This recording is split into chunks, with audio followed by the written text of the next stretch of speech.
fazer uma breve revisão da nossa última aula. Então a gente precisa responder essa pergunta: qual o seu ministério? E essa pergunta não tem relação com o departamento que você serve na igreja. Porque quando a gente olha uma pergunta dessa, a nossa mente já departamentalizada, a gente tem a tendência de dizer: o meu ministério é a cozinha, meu ministério é o louvor, meu ministério é a atividade que a gente desenvolve na igreja. Só que essa pergunta, ela está mais ligada ao dom que nós recebemos de Deus para a edificação da igreja, do que para o trabalho no departamento. Aliás, ainda tem 3, 6, 7 orações aqui. Se algum adulto não pegou, quiser vir pegar, se não, logo mais à noite alguém pega para orar pela juventude. Tá bom? Se quiser, pode sair do seu lugar, vem aqui pegar, para você orar essa semana pelo pedido da nossa juventude aí. Então, eu quero mostrar para vocês as 3 listas de dons que nós temos na Bíblia. Então, o Novo Testamento, ele traz 3 listas de dons. Romanos 12 é a primeira lista. Pela graça que foi dada a cada um de vocês, não pense de si mesmo além do que convém, pelo contrário, porque assim como num só corpo tem muitos membros, também nós somos todos membros do corpo de Cristo. Temos, porém, diferentes dons, segundo a graça que nos foi dada. Ou seja, o dom não é nosso, porque pela graça. Então quer dizer que ninguém merece, ninguém desenvolveu, não é pela nossa força, pela nossa capacidade, pela nossa habilidade, é pela graça de Deus. Ninguém merece, ninguém controla, ninguém escolhe qual é o seu dom. É o nosso Criador que coloca na gente quando Ele nos criou. Então, Paulo diz aos romanos aqui que nós temos 7 dons. Então, veja só quais são os 7 dons em Romanos 12. Vou grifar para que você possa compreender melhor. Olha só. Se é profecia, então está aqui, profecia. E a Yasmin, uma adolescente nossa, agora um pouco antes de começarmos o louvor, eu estava sentado ali, me preparando, e ela sentou do meu lado e me fez uma pergunta. Pergunta maravilhosa, de um adolescente, adolecrente. Ela falou: pastor, eu estava olhando as listas de dons para ver qual é o meu dom, eu só descobri um, que está em Romanos, tal. Ah, que benção, legal, isso aí, amém. Tá. Aí ela falou: eu tenho uma dúvida. Pois não, por que profecia aparece nas 3 listas? E é o único que aparece nas 3 listas. Falei: excelente percepção, muito bom. Aí a minha resposta para ela, porque o que é profecia, gente? Profecia é isso aqui, Profonoteos. Quando você junta a palavra profeta, vem desses 3 verbetes. Profonoteos. Então, fono é falar, a gente sabe, né? O fonoaudiólogo trabalha, fala e o ouvido. Theos é Deus. O pró é antes e em favor de. Então, vamos fazer uma campanha pró-evangelização das crianças, uma campanha pró-término das salas, uma campanha pró, tá vendo? A gente fala pró, mas pró quer dizer, antes nós vamos arrecadar em favor daquilo que a gente vai ajudar. Então, esse pró no grego tem essa inclinação, de forma que profecia é falar em nome de Deus, antes e em favor de alguém. É uma exortação, é um aviso. A melhor ilustração que eu já vi para descrever profecia é que o profeta é aquele que está na beira de um abismo, impedindo as pessoas de pular. Não, volta, não, volta, porque aqui é um abismo. O Mackintosh é um comentarista do Antigo Testamento, e ele é quem usa essa figura, eu acho genial. Então a profecia que está nas 3 listas, que é falar antes e em favor da igreja, ela está nas 3 listas. E a minha resposta para Yasmin, porque eu gosto de chamar Romanos como os dons do Pai, porque diz que é pela graça de Deus. Efésios, os dons do Filho, porque diz que Jesus, Ele mesmo deu para a sua igreja. E 1 Coríntios 12, os dons do Espírito, porque Paulo diz que é ali os dons do Espírito. Então, o Pai, o Filho e o Espírito Santo, embora um só Deus em 3 pessoas, os 3 falam com a igreja, antes e em favor da igreja. É por isso que profecia está nas 3 listas. Porque tanto o Pai quanto o Filho e o Espírito falam com a igreja para que ela seja edificada. Amém? Entenderam? Tranquilo? Tranquilo? Qualquer dúvida aí é só levantar a mão. Também quem está em casa, só fazer a pergunta aí pelo chat e eu consigo responder aqui. Então, voltando, nós temos aqui profecia, depois ministério. A palavra aqui é diaconia, é serviço. Então, tem gente que tem o dom de falar em nome de Deus antes e em favor da igreja, nesse caso aqui em nome do Pai. Tem gente que tem o dom de servir. A pessoa ela é naturalmente serva. E isso aqui não tem nada a ver com o cargo. Tem gente que tem o cargo da diaconia, mas não tem o dom do serviço. E tem gente que exerce o dom do serviço e não tem o cargo da diaconia. Percebe que são 2 coisas diferentes? Quando se fala em ministério, nós não estamos falando de cargos. Nós estamos falando das ações por meio do Pai, ou do Filho, ou do Espírito, para a edificação da igreja. O que ensina, aí aqui é a didascalia. Pegar um conhecimento, didaquê, passar para outra pessoa. Então, nós temos lá em Efésios o pastor mestre, lá também é voltado para o ensino, mas na de Corinto não tem. Então alguns tem aquela ênfase, mas nas 3 listas mesmo, só profecia. Depois, exortação. O que exorta, faça com dedicação. Então Paulo fala qual é o dom e a melhor maneira de usá-lo. Então, se é profecia, segundo a proporção da fé. Quem crê que é Deus falando, vai ser edificado. Se é servir, que seja dedicado no serviço, proativo.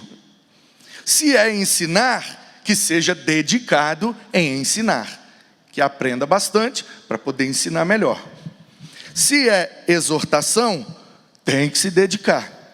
Se é contribuir, que seja com generosidade. Eu conheço um homem que até hoje, pelo menos que eu conheço, até hoje, que eu conheci, é o cara que é mais generoso nesse dom. Eu conheço, ele é um empresário lá do Espírito Santo, e eu nunca vi ninguém mais generoso em contribuir com a obra de Deus. Ele contribui com prazer. É um negócio assim absurdo, nunca vi igual. Ele já fez coisas assim que a gente conta e você não acredita, milhões. Ele já investiu milhões no reino de Deus com o maior prazer do mundo, é impressionante. Então tem gente que tem o dom de contribuir. Então quem tem assim, tem que ser com generosidade. O que preside, ou a palavra que a gente usa mais no popular, liderança. Aquele que lidera, que seja com zelo. Quem exerce misericórdia, que seja com alegria. Miseris cardio, ou seja, colocar o coração na miséria do outro. É a facilidade de se compadecer, da dificuldade, da limitação, do defeito da outra pessoa. Misericórdia é um dom. Então, esses são os 7 de Romanos. Quando eu pergunto qual é seu ministério, é olhando para essa lista que eu faço aquela pergunta. Seu ministério é falar em nome de Deus para exortar e edificar a igreja? Seu ministério é servir naquilo que precisa? É ensinar? É exortar, chamar a atenção de forma que a pessoa converta do seu mau caminho? Contribuir, liderar ou exercer misericórdia? Eu não sei, sinceramente não sei, se algum crente pode ter mais do que um na mesma lista. A impressão que eu tenho é que todo crente, pelo menos um, tem. Tá bom? Então vamos agora para a segunda lista, que está em Efésios, capítulo 4, versículo 11. E ele mesmo, ó, tá vendo? Tá falando de Jesus, ó. A medida do dom, vendo lá? Está um pouco atrasado, mas graças a Deus está funcionando. Olha lá o final do versículo 7. A medida do dom de Cristo. Ok? Então lá em Romanos fala que Deus, pela graça de Deus. Aqui fala a medida do dom de Cristo. Aí em Corinto você vai ver que fala do dom espiritual. Então a lista está aqui no 11. Olha só. E ele mesmo, Cristo, concedeu, né? Uns para apóstolos, outros para profetas, evangelistas, pastores, mestres. Numa leitura superficial e desavisada, a gente tem a tendência de achar que são 5 dons. Só que não é. O original deixa extremamente claro que não é. Mas eu não vou nem no original, porque nem todo mundo tem acesso ao original. A tradução para o português já revela que são 4. É porque a gente não lê com bastante atenção. Note bem, ó. Jesus concedeu uns para apóstolos, uns para profetas. Aí aqui a Nova Almeida Atualizada coloca outros, que já é uma tradução interpretativa. Então, usando a palavra outros, ela quer dizer, a gente só vai ter um dessa lista. Porque se eu tenho um, o outro tem outro, e o outro, e o outro, e o outro. Então, a tradução aqui já tem um viés interpretativo de que cada um só tem um nessa lista. Se isso está correto, não sei. Como eu disse, se tem como ter mais de um, não sei. Propósito de Deus, Ele usa quem Ele quer, do jeito que Ele quer. Isso é coisa de Deus, Ele é que faz na sua soberania. Mas eu acho, tenho bastante inclinação de crer que pelo menos um, todo crente tem. Então olha só como é construída a frase, ó. Uns para apóstolos, outros para profetas, outros para evangelistas, outros para, pastores e mestres. Não é pastores ou mestres, é pastores e. E se fossem 5, a frase, já que ela vem sendo uns para, outros para, outros para, seria outros para pastores, outros para mestres. Então, como pastor e mestre, no original está poimenas kai didáscalos. Quer dizer, pastor e kai, conjunção aditiva, uma coisa mais a outra. Como dizia o Dr. Shedd, os dois lados de uma mesma moeda. Porque é impossível você cuidar sem ensinar, e é impossível você ensinar sem cuidar. E a ilustração que ele usava, que eu acho genial, é quando uma criança vai enfiar o dedo na tomada, e você fala com ele para não enfiar o dedo na tomada, porque dá choque. Você está cuidando da criança ou você está ensinando a criança? O que você acha? Está cuidando para ela não tomar o choque, mas ao mesmo tempo está ensinando que tomada dá choque. Então o Dr. Shedd dizia, pastoreio, cuidado e ensino são 2 tarefas indissociáveis. Quem está nesse dom vai sempre cuidar e ensinar ao mesmo tempo, assim como um adulto faz com uma criança que quer enfiar o dedo na tomada. Então, quando eu pergunto qual é seu ministério, essa é a lista que aparece naquela pergunta lá. Independente do cargo ou da função que você exerce na igreja, apóstolo significa enviado, emissário, alguém que sai de um lugar para desempenhar uma missão, para desbravar, para começar. Na nossa eclesiologia batista a gente chama de missionário, mas a questão não é o cargo, a questão é o dom que a pessoa tem. Profeta, falar em nome de Deus para exortar e orientar a igreja. Evangelista, o Império Romano tinha o serviço de entrega de mensagens, uma espécie de correio do Império Romano, que chamava Evangelion, que era as mensagens verdadeiras do Império. E aí, Jesus e também os apóstolos pegam essa figura emprestada do evangelista, o cara que entrega a mensagem do Império, e é como se estivesse dizendo, assim como o imperador tem os seus mensageiros para o Império Romano, Deus também, Jesus também tem os seus mensageiros para entregar as mensagens do seu reino. E por último, pastor mestre, que cuida e ensina. Então, em qual desses 4 nós estamos servindo para a edificação da igreja? Agora, vamos para a última lista. 1 Coríntios, capítulo 12. Então, está vendo 4? Os dons são diversos, mas o Espírito é o mesmo. Pois não, Ricardo?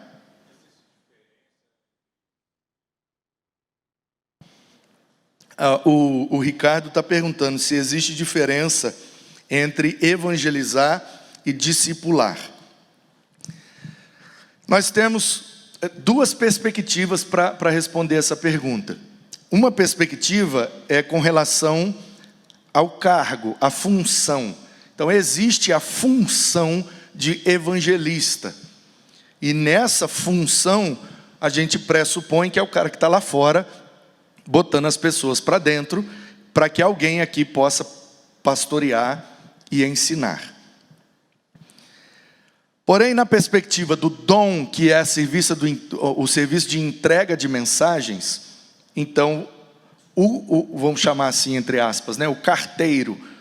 O carteiro não tem a obrigação de explicar o conteúdo da carta. Ele só entrega, certo? Então, a ideia é, entreguei a mensagem e, se você quiser explicação, se você quiser entender melhor, aí já não é função do carteiro. Aí você pode vir para esse grupo de pessoas que alguém aqui vai te ajudar a compreender toda essa mensagem. Então, existe um grupo de estudiosos que eles definem evangelização de uma maneira que eu acho bem interessante. Porque na nossa cabeça está essa figura de que entrega a mensagem e vamos embora. Chama para dentro com aquela boa notícia de que há solução em Cristo. E aí o pessoal diz assim, evangelização é a ação de tornar conforme o Evangelho. Porque nessa perspectiva, a evangelização já pressupõe discipulado. Ou seja, quem ganhou, agora cuida e ensina. Então, nessa perspectiva, e eu acho até muito saudável, de que evangelizar é tornar conforme o Evangelho. Não é simplesmente falar do Evangelho. Porque a gente tem essa coisa agarrada na nossa cabeça, que evangelizar é falar de Jesus para alguém. Mas aí você olha para o exemplo de Jesus. Qual foi o método de Jesus? Ele falou e foi embora? Falou e foi embora? Falou e apontou um lugar para a pessoa ir? Me parece, olhando a história dele, que quando ele falava e a pessoa acreditava no que ele falava, ele chamava para conviver com ele. Então vem após mim, vamos embora. Então o que Jesus fez com aqueles 12 homens não foi simplesmente falar com eles e ir embora. Foi após ter falado e eles terem crido, chamar para um convívio. Então Jesus não somente falou o evangelho, ele tornou aqueles homens conforme o evangelho. Então eu acho, né, nessa conversa dos dons, evangelista é uma coisa, pastorear e ensinar é outra coisa, lá nos dons do Filho. Mas nessa perspectiva missiológica, eu acho bem saudável a gente entender evangelização como a ação de tornar conforme o evangelho. Então, evangelização nessa perspectiva mais contemporânea já pressupõe discipulado. Por isso que o pessoal tem usado a expressão evangelização discipuladora. Ou seja, se eu falei e a pessoa acreditou, eu preciso ser como Jesus e chamar ela para o convívio na minha vida, e eu vou ser instrumento de Deus para que ela seja tornada conforme o evangelho. Ok? Então, o Espírito é o mesmo. Aí começa aqui, ó. Aqui são 9, tá bom? A um é dado mediante o Espírito, tá vendo? Por isso que eu chamo, eu nunca nem vi isso em lugar nenhum, mas eu chamo de os dons do Pai, do Filho e do Espírito, por causa do próprio texto que aponta. Então aqui, ó, palavra da sabedoria, palavra do conhecimento. Qual é a diferença de sabedoria e conhecimento?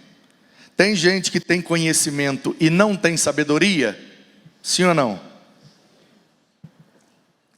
Tem gente que tem sabedoria mesmo sem ter nenhum conhecimento? Então a ideia aqui é: o Espírito capacita a igreja para ser edificada nas duas áreas. Conhecimento está mais ligado à teoria da coisa. Sabedoria está mais ligado à prática da coisa. E para a igreja ser edificada, às vezes ela vai precisar de uma palavra teórica, e às vezes ela vai precisar de uma palavra prática. Exemplo, precisamos fazer lá as salas. Então, para construir salas, a gente precisou de palavra de conhecimento. Vai ter que fazer uma laje, e vai ter que fazer não sei o que lá, e drywall, e bababá. Então precisou de palavra de conhecimento. Conhecimento teórico, de engenharia civil, de arquitetura, para poder construir. Só que chegou um momento em que a laje estava pronta, o material estava comprado, e a gente precisava definir a quantidade de salas que teria em cima daquela laje. Aí a gente foi consultando alguns irmãos, porque na Igreja Batista a gente não faz nada sozinho, tudo é democrático, e a gente vai sempre consultando a diretoria, o colegiado, a liderança, às vezes a igreja, na assembleia. E aí, depois de termos a palavra de conhecimento para a construção das salas, nós tivemos uma palavra de sabedoria para definir a quantidade de salas. Porque ali foram feitas 3 salas, mas poderiam ser 4, poderia ser até 5. A ideia inicial eram 5 salas. Quando a gente, depois da laje pronta, simulou o tamanho de 5 salas, a palavra de conhecimento já passou, a laje não vai cair, a teoria já funcionou, está lá. Agora é a sabedoria para o futuro da igreja. O que é mais relevante? Termos 5 salas menores ou 3 salas grandes? Aí alguém entrou com a palavra de sabedoria e todos os envolvidos entenderam que aquela era a melhor decisão para a igreja. Então você tem esses 2 dons envolvidos na construção de 3 salas, por exemplo. Ok? A um é dada a fé. Capacidade de crer, não a fé salvífica, aquela fé que opera para a salvação, mas a fé como dom para edificar a igreja. Gente que consegue ver o invisível e crer no impossível, e isso ajuda a igreja a avançar diante dos seus desafios. Aí, curar. Pessoas são curadas através de outras. com uma oração, um toque físico, uma palavra, dom de curar. Milagres, coisas extraordinárias que acontecem, coisas sobrenaturais. A outra aí, ela de novo aí, ó, profecia. Então o Pai, o Filho e o Espírito estão falando com a igreja. Discernimento de espírito. Precisamos tomar uma decisão. Tem uma palavra, tem uma orientação sobre a mesa. O que é que a gente faz? Às vezes Deus usa a gente com discernimento de espíritos. Essa é a vontade de Deus? Essa é a vontade da carne? Ou essa é a vontade do diabo? Qual espírito está atuando nessa situação? É o espírito de Deus? É o espírito do homem? É um espírito maligno? O que é que está empurrando essa situação? Porque como disse Jesus, para trás de mim, Satanás. Às vezes o diabo fala na boca do discípulo. Então, a um é dado variedade de línguas. E a outro, capacidade de interpretar. Então nós temos aí os 9 dons. Vou falar da língua. Sabedoria, conhecimento e fé. Cura, milagre, profecia, discernimento, línguas e interpretação. Nós, os batistas brasileiros, a gente interpreta essa expressão línguas, que no original é glossa. Nós interpretamos como idiomas. O Espírito capacita a igreja para avançar, pregando o Evangelho, expandindo o reino a todos os idiomas. Então isso aqui é um dom específico. Não é a habilidade ou capacidade de estudar aquela língua para aprender. É Deus conceder como um dom, exercer falando ou interpretando todos os idiomas para que o Evangelho chegue aos confins da terra.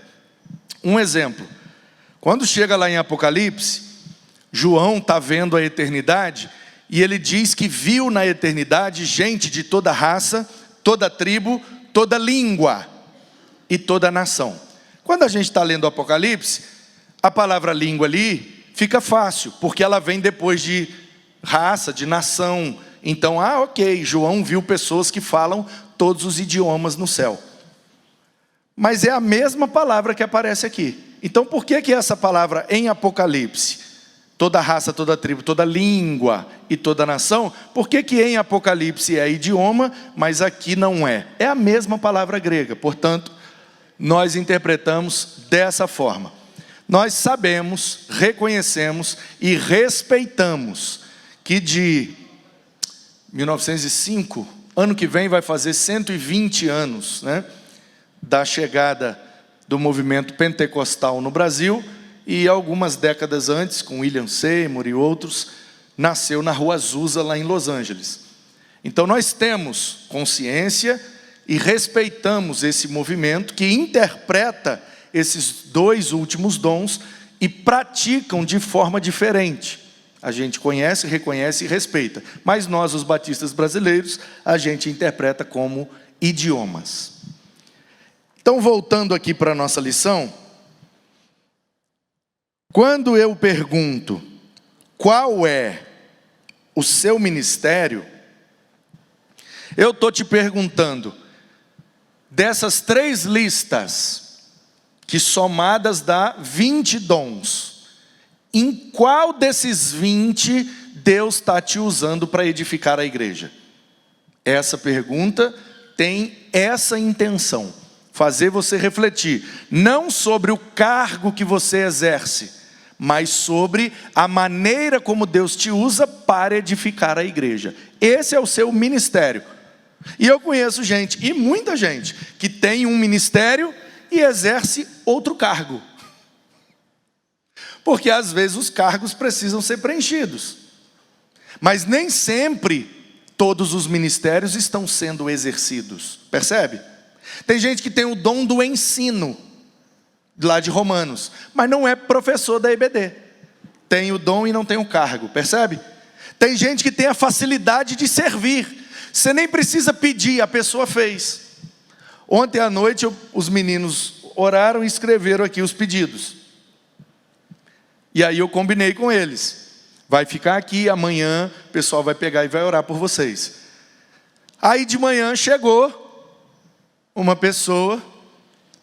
Não estou dizendo que essa atitude revela que ela tem o dom do serviço. Eu só estou dando um exemplo prático para você entender. Ela chegou para atuar na música. O cargo que ela exerce. Porque você reparou que nessas 3 listas não aparece oração, louvor, música, instrumento. Não aparece nada disso. Porque nada disso é dom. Isso tudo é aptidão, talento, habilidade. Tá bom? Dom são essas 3 listas. É o que o Novo Testamento diz.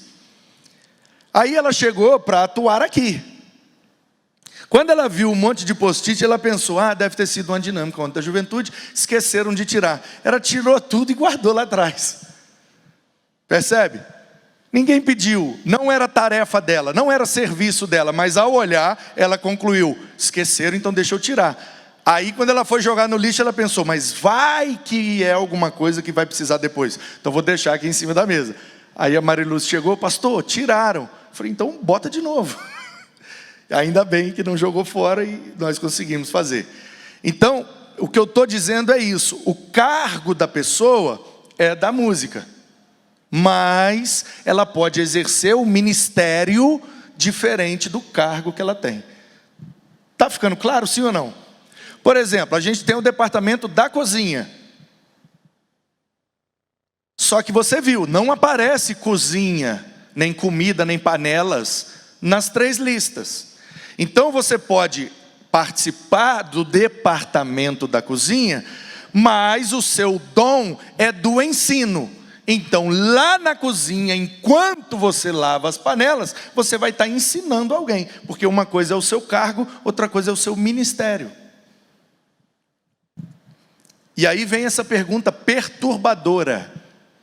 Se eu morrer hoje, eu tenho alguém que eu preparei para me substituir? Então são 2 perguntas muito importantes. Primeiro, o que é que eu nasci para fazer? Uma vez que eu identifiquei isso, agora eu preciso capacitar, treinar, investir, ensinar alguém para na minha ausência tomar meu lugar.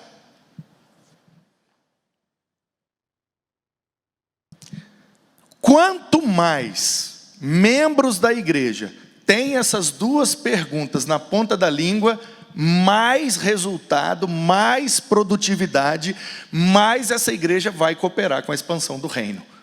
Porque a gente perde a nossa relevância e a nossa potência de crescimento quando a gente não está respondendo essas 2 perguntas. Não sei qual é o meu ministério, então não estou preparando ninguém. Ou eu até sei o ministério, mas também não estou preparando ninguém. É aí que a gente perde a nossa força de crescimento. Então, para ilustrar essa verdade, peguei 3 exemplos na Bíblia. Moisés com Josué, Elias com Eliseu e Paulo com Timóteo.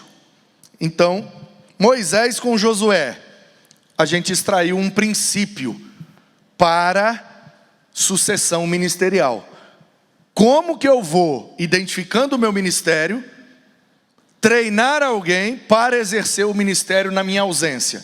Primeira coisa, tem que preparar e tem que treinar. Então o texto diz, Moisés ordenou a Josué, escolha alguns homens e vai lutar. Eu vou ficar aqui em cima, só observando. Se minha mão cansar, Arão e Hur me ajudam. Josué, pega os homens e vai lá lutar. O que é que Moisés estava fazendo? Preparando e treinando Josué. Vai lutar lá para eu ver. Deixa eu ver como é que você lidera na guerra. E aí o Josué foi lá e o Moisés ficou só da supervisão. Só olhando. Segundo princípio, observação e auxílio. Quem você está preparando para te suceder, precisa observar você fazendo, depois precisa auxiliar você fazendo. O Senhor disse a Moisés: suba para junto de mim no monte. Aí, última frase. Juntamente com Josué, seu auxiliar, subiu o monte de Deus. Então Moisés levava o Josué para observá-lo e para auxiliá-lo. Deus falou para Moisés que o sucessor dele seria Josué. Então quem escolheu Josué não foi o Moisés. Quem escolheu Josué foi Deus. Mas Moisés teve a sensibilidade e a intimidade necessária com Deus para entender que era o Josué. Então não é a gente que escolhe quem a gente vai discipular. É Deus que escolhe. Mas a gente precisa ter intimidade e sensibilidade para perceber quem Deus está escolhendo para a gente discipular. Então o chamado é de Deus, não é nosso. Então, às vezes a gente se equivoca. Chamei esse cara que eu achei que era de Deus. Só que no processo eu percebi que não era. Então você precisa estar bem alinhado com Deus. Oração e ouvindo Deus e percebendo os sinais. Porque o discípulo dá sinais se ele realmente vai suceder ou não. Instruções e encorajamento.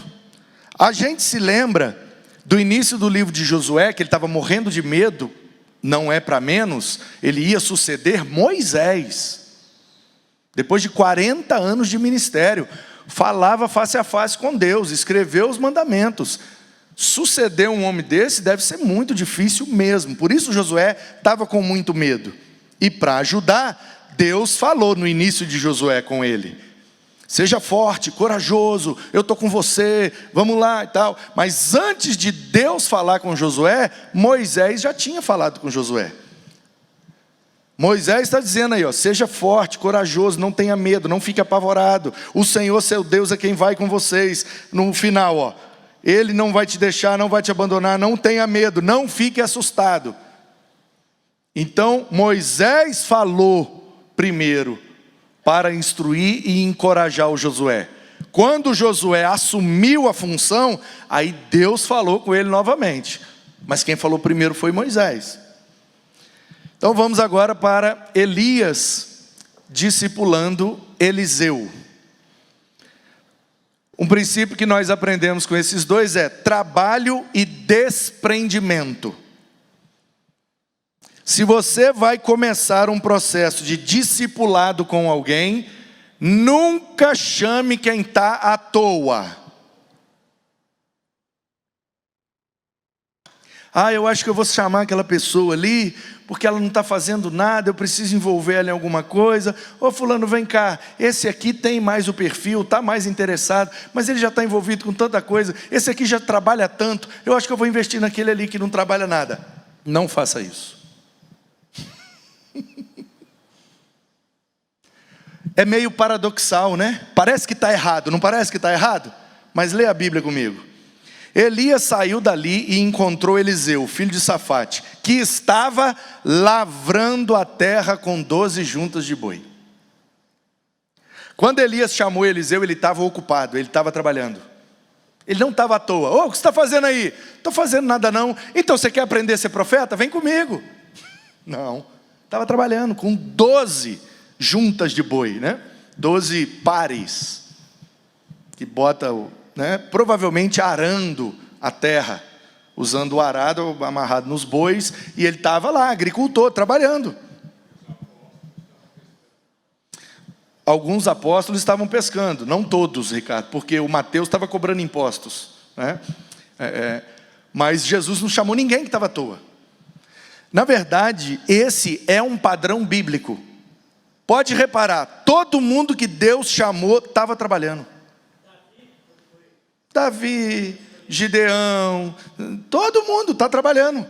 Enquanto estava trabalhando, Deus chamou para fazer alguma coisa.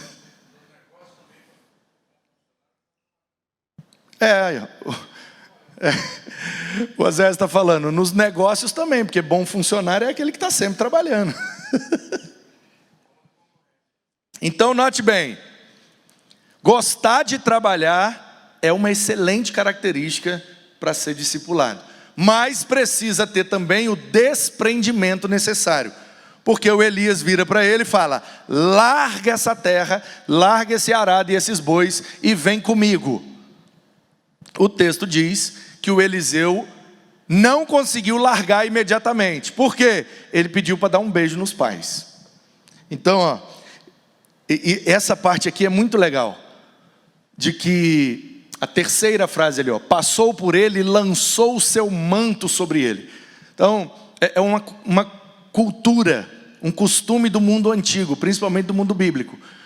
Todo mundo que era servo de Deus, e as pessoas usavam no seu dia a dia um manto, pano, couro, seja o que for, para ajudar com a questão do frio, da proteção do sol. Não usava roupa igual a gente usa hoje.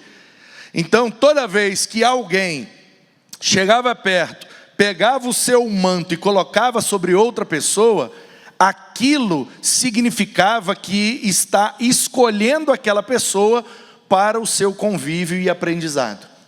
Então, quando Elias joga a capa ou o manto sobre Eliseu, Eliseu entende imediatamente. Então Eliseu deixou os bois, correu atrás de Elias e disse: deixe-me beijar o meu pai e minha mãe, e eu o seguirei. Elias respondeu: vá, mas volta, pois você já sabe o que eu fiz com você. Se eu joguei a capa, é para você vir aprender a ser profeta comigo. Eliseu voltou para trás, pegou a junta de boi, sacrificou, e com os equipamentos cozinhou a carne, deu ao povo e eles comeram. Então ele se levantou e seguiu Elias. Ele pegou os bois que ele estava arando a terra, pegou as madeiras do arado, fez uma fogueira, matou o boi, fez um churrasco, deu um churrasco para a vizinhança toda e falou: agora tchau para vocês, eu vou ser profeta. E foi atrás do Elias.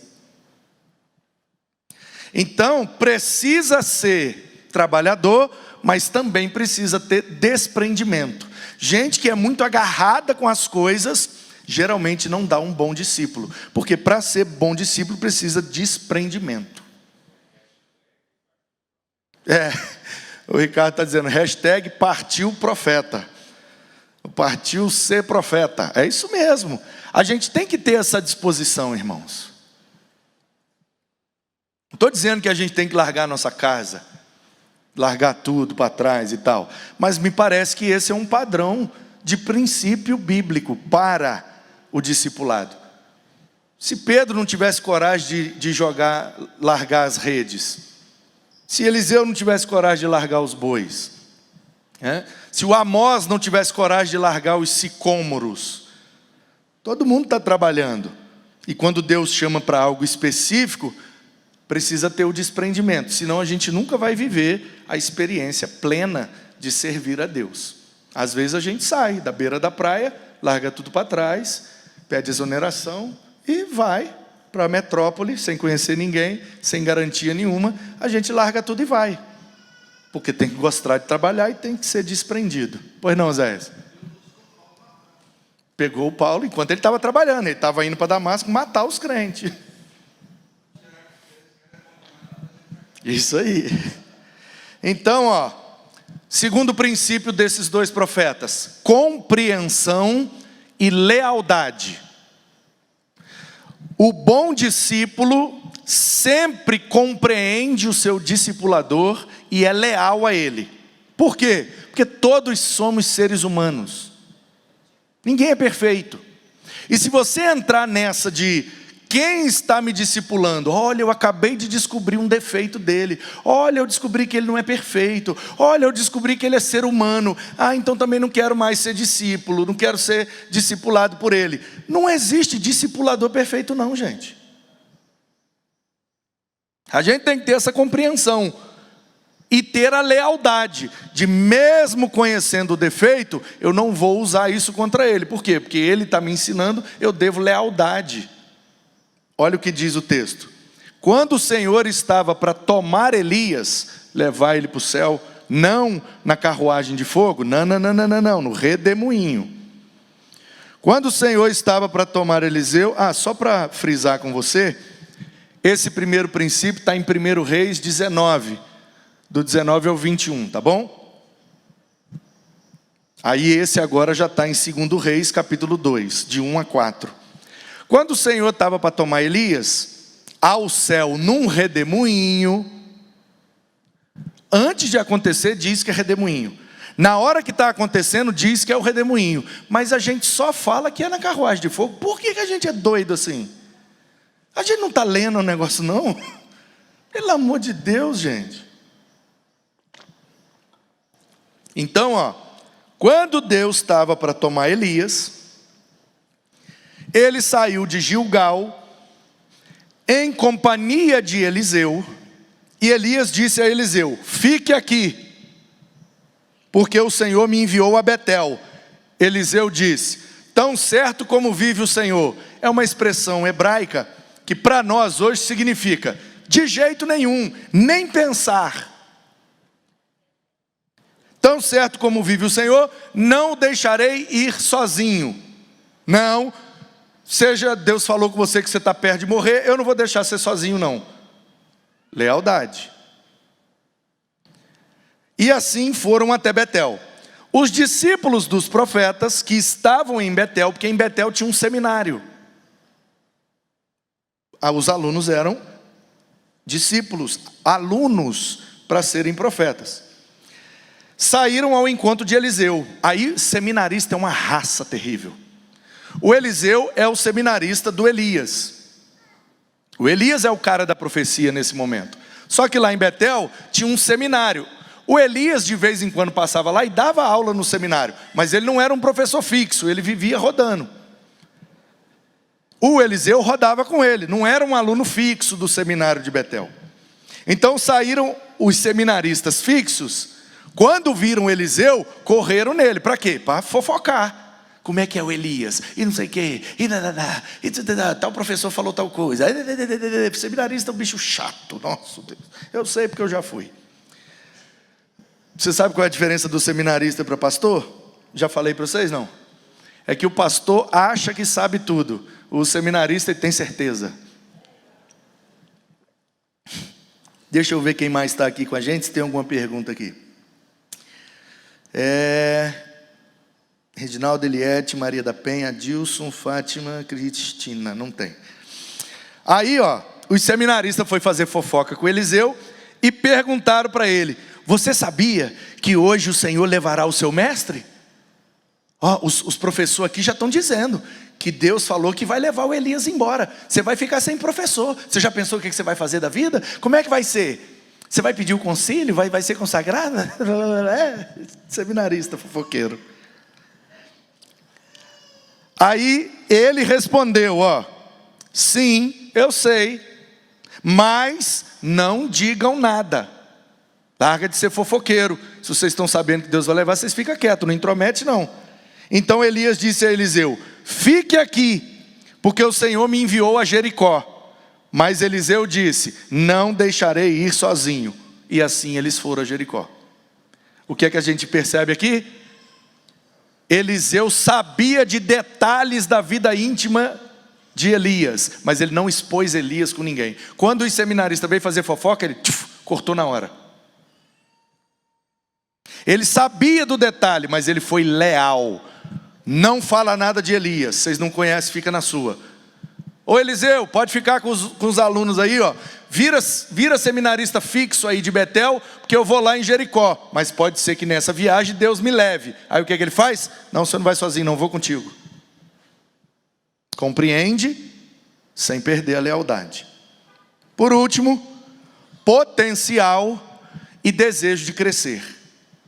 Por mais errado que pareça,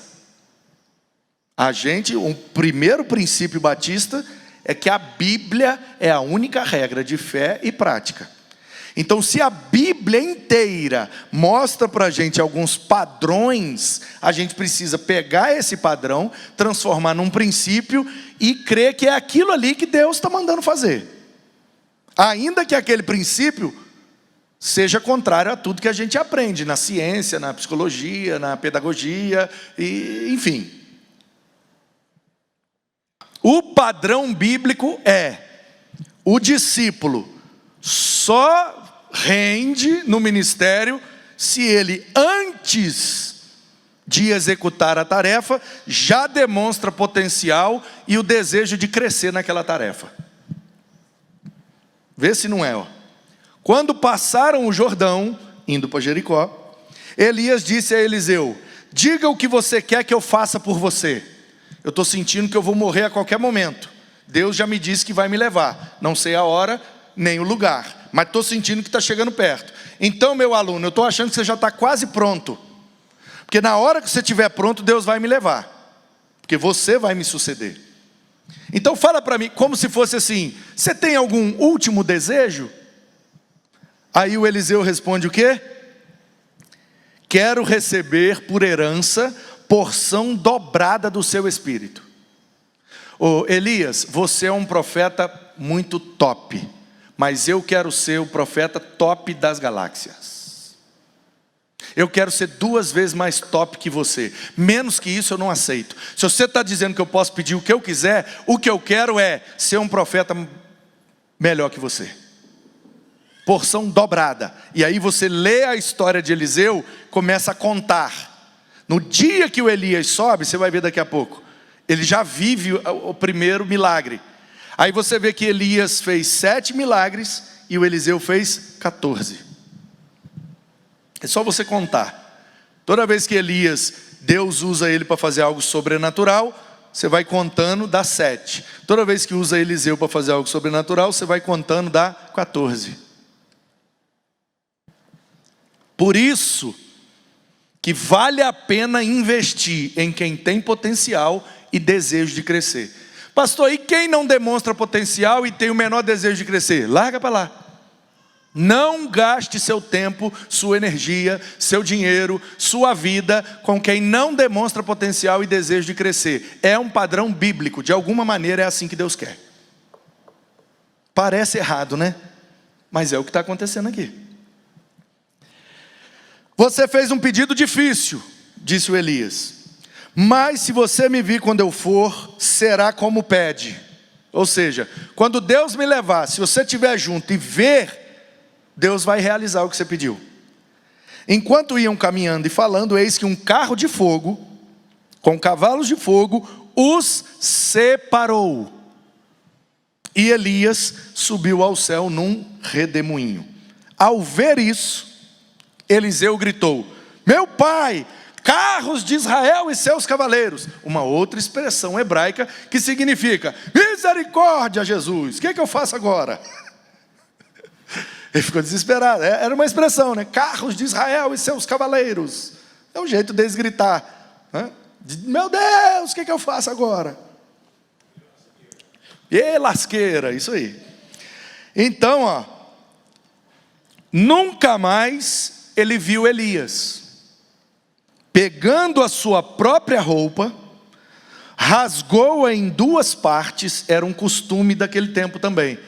Quando a pessoa ficava extremamente assim, desesperada, tipo, o que eu vou fazer da minha vida agora? Eles tinham o costume de demonstrar esse desespero rasgando a própria roupa. E às vezes esse desespero era seguido de um grande arrependimento. Por isso que muitas vezes a Bíblia narra que fulano de tal rasgou a roupa, caiu de joelho e tal. Então, ele rasgou a sua roupa, levantou o manto de Elias, porque quando Elias foi levado pelo redemoinho, a capa, o manto dele caiu, não foi. Aí ele pegou o manto de Elias e foi para o rio Jordão. Quando ele jogou o manto de Elias no rio, o rio abriu para ele passar. Então, onde está o Senhor Deus de Elias? Quando ele bateu nas águas, elas se dividiram para os 2 lados e Eliseu passou. Então aqui já foi o primeiro milagre. Quando ele botou a capa do Elias, o rio. Porque a gente pensa, eu não sei se a sua mente é igual à minha, mas toda vez que a gente fala Rio Jordão, o povo atravessou, a gente imagina um rio no máximo da largura desse templo aqui, né? Que pega mais ou menos aqui na cintura, aí eles vão andando, levantam os bichos, as crianças e vai e atravessa. Não, irmão, é do nível de rio Amazonas, Solimões, é muita água. Tinha trecho, dizem os eruditos, tinha trecho do rio Jordão que dava quilômetros e quilômetros de margem. É muita água. Então atravessar aquele rio não era assim um negócio tão simples. E ele tem que atravessar, senão não chega em Jericó.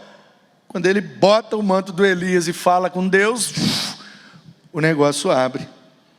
Então, na próxima aula, a gente continua e a gente vai extrair os princípios de Paulo para Timóteo. Então, para revisar, para você fixar melhor aí esse conteúdo, nós temos 3 exemplos, não somente 3, mas eu escolhi esses 3 para a gente aprender sobre discipulado e sucessão ministerial. É nosso dever, uma vez que identificamos o nosso ministério, formar pessoas para atuar na nossa ausência nesse ministério. Então, a gente precisa preparar e treinar aqueles que Deus mostra. A gente precisa fazê-los nos observar e nos auxiliar. A gente precisa saber quem Deus está escolhendo para a gente fazer esse investimento.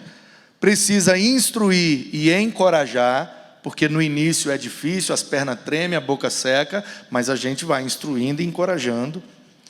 A gente precisa também buscar gente que gosta de trabalhar e que é desprendido das coisas materiais. Gente que tem facilidade de nos compreender nossas limitações, nossos defeitos, e sem perder a lealdade. Então, quando você está num processo, eu já vivi isso algumas vezes, é muito doloroso, porque é como se você tivesse jogado todo o investimento no ralo e não aproveitou nada. É difícil, mas a gente tem que continuar fazendo. Eu já vivi essa experiência algumas vezes, de estar investindo na vida de alguém, e nesse processo, a pessoa demonstra ou incompreensão ou deslealdade. O que eu faço? Corto na hora, acabou o processo. Então, o seu ministério não é igual ao meu. Então, você procura outra pessoa para discipular você. Comigo, não mais. Por quê? Porque eu não tenho tempo para perder. Eu não vou viver muito. Então, eu tenho que aproveitar todo o tempo que eu tenho de vida para servir ao reino de Deus. Eu vou ficar investindo em quem já demonstrou que não vai render no futuro? Eu não. Quero ficar jogando tempo e energia e saliva fora. Eu vou investir em quem demonstra que tem potencial. Nem que seja só um, como Eliseu. Nem que seja só 11, como Jesus, né? Não sei quantos, mas se demonstrar deslealdade, eu corto na hora. Precisa demonstrar potencial e desejo de crescer. Então a pessoa quer ser discipulada, mas nunca tem tempo, nunca faz as leituras, nunca chega com um negócio, não busca nada, não tem interesse, não deseja, não, sinto muito, vai. Tá bom? Então, próxima aula, a gente continua aí com essa passagem de bastão do Paulo para o Timóteo. Vamos orar? Alguém tem alguma pergunta? O Danilo está perguntando aqui, de onde saiu que ele subiu na carruagem? Tem nos livros de criança, passou esses dias na Record. Pois é, meu querido, é porque... É por isso que eu tenho que relembrar vocês. Nós somos batistas. Qual é o primeiro princípio batista? A Bíblia é a única regra. A revista da criança não é a regra. A música do cantor não é a regra. O filminho da televisão não é a regra. A regra é a Bíblia. O que está escrito é o que vale. Vale o que está escrito. Qual é o nosso problema? A gente ouve música, a gente assiste televisão, a gente vê a revista da criança, mas a gente não lê a Bíblia. Aí a gente fica repetindo e não refletindo. Toda vez que você repete e não reflete, você continua uma heresia. Isso. E o redemoinho levou. E nem é difícil, né? Nem é difícil. Se você lê, é bem claro. O carro de fogo os separou e um redemoinho o levou para o céu. É muito claro, certo? Exatamente, Oséias. Tinha que ter algo sobrenatural, porque você percebe desde o início da cena que o Eliseu não quer largar ele por nada. Nós sabemos o que é um redemoinho, certo? Então, se eles estão juntos, leva os dois. Como Deus só podia levar um porque o outro ia suceder, então acontece algo para separar. Imagina, você está andando com uma pessoa, passa um carro pegando fogo, cheio de cavalo pegando fogo. O Eliseu deve ter saído correndo. Ai, meu Deus! Aí, e tem várias, tá? Eu já cataloguei 43. Eu fiz uma vez em 2016, uma série de estudos chamada Tá na Bíblia? E eu mostrei 43 coisas que a gente repete, convicto, mas não tá. É uma benção. Vamos orar então?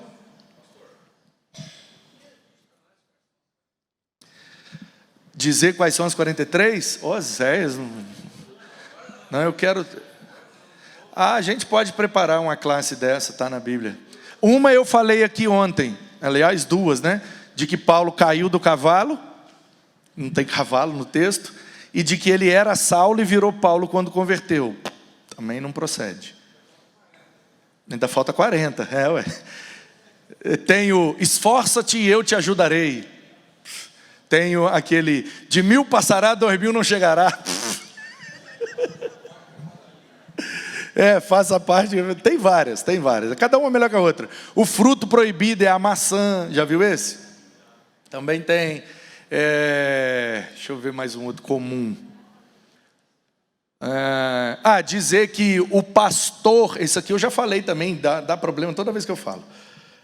O pastor foi atrás da ovelha perdida e largou 99. Pastor não, irmão, o dono da ovelha. O pastor é o que cuida da ovelha. O que Jesus falou era o dono da ovelha. Qual dentre vós é o homem que, tendo 100 ovelhas, deixa 99 e vai atrás de uma? A pergunta é retórica e a resposta é óbvia. Ninguém tem coragem de largar 99 para ir atrás de uma. Ele fala, então, por isso que eu tive que vir fazer, vocês não vão fazer. Porque a pergunta no início do texto é, por que você come com pecadores? Aí ele conta essas 3 parábolas. Na verdade 4, porque ele emenda naquela outra do servo, o mordomo infiel. Ok? É só ler. Só que a gente não lê, aí a gente fica desse jeito. Tá bom? Oi? Saber ler também ajuda, né, Wagner? É verdade. É verdade. É o chamado analfabetismo funcional, né? Consegue ler as letras, mas não consegue entender o que está sendo escrito ali. É verdade. Michele, quer falar alguma coisa? Tranquilo? Então, eu não estou dizendo, gente, que o pastor de uma igreja local, ele não deve ir atrás dos membros que estão sumidos. É porque essa parábola não está falando disso, tá bom? Claro que os pastores devem ir, eu vou atrás de um monte de gente. Mas essa parábola, Jesus está contando para responder por que ele come com pecadores. Tem nada a ver com desviado e afastado da igreja não, é outra coisa. Tá? E para quem conhece a cultura judaica no primeiro século, percebe logo que não é pastor na história. Por quê? Porque um pastor nunca teria 100 ovelhas. É a mesma coisa que você falar, qual dentre vós é o motorista de ônibus que, tendo 100 ônibus, larga um na Dutra e vai atrás do... Qual motorista de ônibus que tem 100 ônibus? Então é a mesma coisa, um pastor não tem 100 ovelhas. O pastor é o funcionário do dono, que ganha pouquinho. Aliás, a profissão menos remunerada era o pastoreio. Então, qual dentre vós é o pastor que tem 100 ovelhas? É muito incoerente. Por quê? Um pastor nunca teria nenhuma ovelha, quanto mais 100. É como um motorista de ônibus que, se for honesto, com o seu salário, criando uma família, ele pode passar a vida inteira, aposentar e não conseguir comprar um ônibus. É isso. Qual motorista que tem 100 ônibus? Nenhum. Então, qual é o dono da empresa de ônibus que, tendo 100 ônibus, larga 99 na Dutra e vai atrás de um que foi roubado? É mais ou menos isso que Jesus está dizendo. E a resposta é óbvia. Ninguém faria isso. Largar 99 no deserto para ir atrás de uma que se perdeu. Então Jesus está dizendo, como é óbvio que ninguém faria, por isso que eu estou comendo com pecadores. Porque eu que sou o dono, eu sou o Senhor. Eu tive que ir atrás da que se perdeu. E qual é a ovelha que se perdeu ali? Os gentios. Porque os judeus não queriam levar o reino para os gentios. Então Jesus veio fazer, porque ele é o dono. Só que ele é dono e ao mesmo tempo ele é pastor. Por isso que a gente às vezes confunde essas duas figuras, mas não é a mesma coisa.